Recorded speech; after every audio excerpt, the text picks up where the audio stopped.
नमस्ते दोस्तों, मैं राहुल दहिया। इस वीडियो में कैसे एक स्विफ्ट ड्राइवर की लापरवाही ने आगे चल रही गाड़ी का नुकसान कर दिया। सबसे बड़ी बात, जिस गाड़ी में टक्कर लगी उसमें डैश कैम था। अगर ये ना होता तो शायद आज सच कभी सामने नहीं आता। पहले रोड देखो, शहर का इलाका है, ऐसी जगह पर भीड़ भाड़ ज्यादा रहती है। डैश कैम वाली गाड़ी अपनी लाइन में सही स्पीड पर चल रही है, लेकिन पीछे से जो स्विफ्ट आ रही है वो डैश कैम कार के पीछे चल रही है। अब देखिए यहाँ क्या हुआ। ट्रैफिक थोड़ा स्लो हुआ, आगे वाली गाड़ी ने ब्रेक लगाए, लेकिन स्विफ्ट ड्राइवर शायद कहीं और देख रहा था। उसने बिल्कुल एंड मूवमेंट पर ब्रेक मारे, पर तब तक देर हो चुकी थी। उसने सीधा पीछे से टक्कर मारी। यहाँ गलती 100% स्विफ्ट वाले की है, क्योंकि रोड के नियम कहते हैं कि पीछे वाली गाड़ी की जिम्मेदारी होती है सेफ डिस्टेंस बनाए रखना। अगर उस ड्राइवर का ध्यान रोड पर होता तो ये हादसा कभी नहीं होता। अब डैमेज देखो, स्विफ्ट का अगला हिस्सा और नेक्सॉन का पीछे वाला बम्पर डैमेज हो गया। लोग कहते हैं मैं तो मास्टर ड्राइवर हूँ, मुझे कुछ नहीं होगा। पर भाई, आप कितने भी बड़े ड्राइवर हो, अगर पीछे वाला अंधा या डिस्ट्रैक्टेड हो तो आप कुछ नहीं कर सकते। इसलिए गाड़ी हमेशा डिफेंसिव ड्राइविंग के साथ चलानी चाहिए। इस वीडियो की सबसे बड़ी सीख है डैश कैम। सोचो, अगर ये वीडियो ना होती, स्विफ्ट वाला झगड़ा करता, इल्जाम लगाता कि आगे वाले ने बिना मतलब के ब्रेक मार दी, बिना सबूत के पुलिस और इंश्योरेंस वालों को समझाना मुश्किल हो जाता। डैश कैम ने यहाँ डिजिटल गवाह का काम किया है। मैं हमेशा कहता हूँ, गाड़ी पर लाखों खर्च करते हो तो 10 से 15 हज़ार की एक अच्छी सी डैश कैम पर जरूर खर्च करो। ये आपकी सेफ्टी और जेब दोनों को बचाता है। और कभी भी किसी गाड़ी के पीछे चिपक कर मत चलो, सेफ डिस्टेंस मेंटेन करके चलो।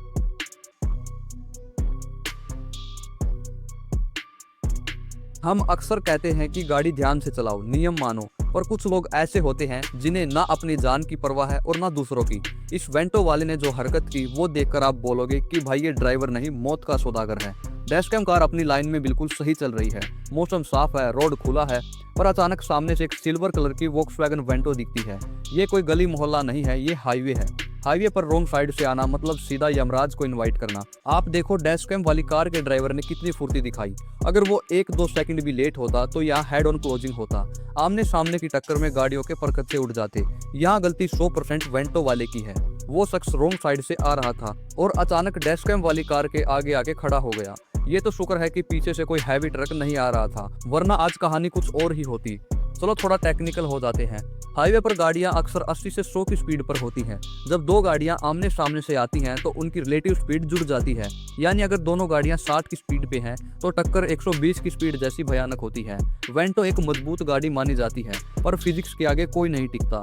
और ड्राइवर की मेंटेलिटी देखो, जब वो पकड़ा गया तो वो ऐसी शक्ल बनाकर खड़ा है जैसे कि उसने कोई महान काम किया हो। ऐसे लोगों को लगता है कि रोड उनके बाप की है। इस ड्राइवर पर क्या कार्रवाई होनी चाहिए? मेरे हिसाब से आईपीसी की धारा 279 रैश ड्राइविंग के तहत केस बनना चाहिए। इसका लाइसेंस तुरंत कैंसिल होना चाहिए, ताकि ये दोबारा किसी और की फैमिली को खतरे में ना डाले। दोस्तों, रोड सेफ्टी सिर्फ पुलिस की जिम्मेदारी नहीं है। अगर आप ऐसे किसी को देखते हो तो उनको रोको, समझाओ, और अगर ना माने तो वीडियो बनाओ, ट्विटर पर ट्रैफिक पुलिस को टैग करो। हमारी रोड पर सेफ्टी तभी रंग लाएगी जब हम सब मिलकर आवाज उठाएंगे। कभी भी शॉर्टकट के चक्कर में रॉन्ग साइड ना चलें, हमेशा सीट बेल्ट पहने और अलर्ट रहें। हम रोज सड़क पर चलते हैं, मेहनत की कमाई से गाड़ी लेते हैं, पर कुछ लोग ऐसे हैं जिन्हें लगता है कि सड़क उनके बाप की है। ट्रैफिक हैवी है, सब लाइन में है, डिजायर अपनी साइड में चल रही है। अब पीछे से आती है होंडाई i20। इसे दिख रहा है कि आगे जगह कम है, फिर भी ये कम गैप में गाड़ी घुसा रहा है। इसने सोचा कि मैं प्रो ड्राइवर हूँ, निकाल लूंगा, पर यह भूल गया कि हैवी ट्रैफिक में गाड़ी रगड़ना सबसे आसान काम है। ये i20 वाला डिजायर के इतने पास चला गया कि स्टीयरिंग मोड़ने की जगह ही नहीं बची और सीधा डिजायर को रगड़ते हुए निकल गया। इसने ये तक नहीं सोचा कि अगले का कितना नुकसान होगा। अब टेक्निकल बात करते हैं। हर गाड़ी में ब्लिंड स्पॉट होता है।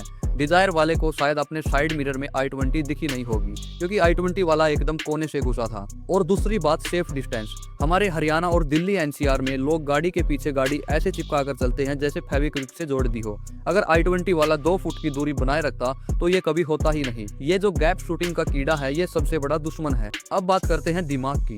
लोग गाड़ी में बैठते ही गुस्से में क्यों आ जाते हैं? i20 वाले ने क्या सोचा होगा, मेरी गाड़ी महंगी है तो मैं कहीं से भी निकाल लूंगा। ये सब ईगो का खेल है। सड़क पर चलते वक्त पेशेंस सबसे बड़ा गियर होता है। अगर आपके पास सब्र नहीं है तो आप एक ड्राइवर नहीं, एक चलती फिरती आफत हो। हमारे देश में लाइसेंस तो मिल जाते हैं पर रोड सेंस नहीं मिलती। आजकल के बच्चे गाड़ी को खिलौना समझते हैं और इससे सीख मिलती है, अगर आगे जगह नहीं है तो जबरदस्ती गाड़ी मत घुसाओ। और सामने वाले ने इंडिकेटर नहीं दिया है तो इसका मतलब ये नहीं है कि वो मुड़ेगा नहीं। हमेशा सावधान रहो। रोड पर सिर्फ सामने वाले की गलती नहीं, कई बार हमारी अपनी जल्दबाजी और लापरवाही भी भारी पड़ सकती है। सामने एक मारुति फ्रोंक्स खड़ी है, सिग्नल रेड है, सब गाड़ियां शांति से रुकी हुई हैं। अब यहाँ से खेल शुरू होता है। जैसे ही सिग्नल ग्रीन होता है, आप देखोगे कि साइड वाली गाड़ियां निकलने लगती हैं, पर ये फ्रोंक्स खड़ी की खड़ी रह जाती है, क्योंकि यहाँ आजकल की सबसे बड़ी बीमारी है मोबाइल फोन। वीडियो में साफ दिख रहा है कि ड्राइवर का ध्यान रोड पर नहीं, अपने फोन की स्क्रीन पर है। उसे पता ही नहीं चला कि सिग्नल ग्रीन हो चुका है और उसके पीछे डैश कैम वाली गाड़ी होती है।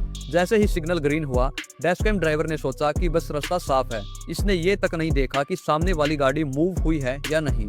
इसने ग्रीन सिग्नल होते ही सीधा एक्सीलेटर दबा दिया। डैश कैम वाली कार थोड़ी सी आगे बढ़ी और सीधा जाकर फ्रोंक्स के पीछे हल्की सी हिट हो गई। माना कि फ्रोंक्स वाले की गलती थी, वो रुका हुआ था, पर क्या डैश कैम वाले को सामने दिख नहीं रहा था? अगर डैश कैम ड्राइवर ने 2 सेकंड का सब्र किया होता या एक हॉर्न मार दिया होता तो ये टक्कर कभी नहीं होती। रोड पर आपको सिर्फ अपनी गाड़ी नहीं चलानी होती, आपको सामने वाले की बेवकूफ़ी को भी ध्यान में रखना पड़ता है। इसमें दोनों का नुकसान हुआ, फ्रोंक्स का बैक बम्पर और डैश कैम वाली गाड़ी का फ्रंट बम्पर। और सबसे बड़ी बात, मेंटली टेंशन और बीच सड़क पर बहस हुई। क्या 2 मिनट का मोबाइल चलाना या 2 सेकंड की जल्दबाजी इस नुकसान से बढ़कर थी? और जो लोग सिग्नल पर मोबाइल चलाते हैं, उनसे मैं रिक्वेस्ट करता हूं, दोस्तों, आपकी एक रील किसी की भी जान ले सकती है या किसी का भारी नुकसान करवा सकती है। इसलिए सिर्फ ड्राइविंग पर फोकस रखो। आपको क्या लगता है, गलती फ्रोंक्स वाले की ज़्यादा थी या डैश कैम वाले की? कमेंट में अपनी राय जरूर देना। वीडियो को शेयर करो ताकि बाकी भी अवेयर हो सके। मिलते हैं अगली वीडियो में और सेफ ड्राइविंग करो।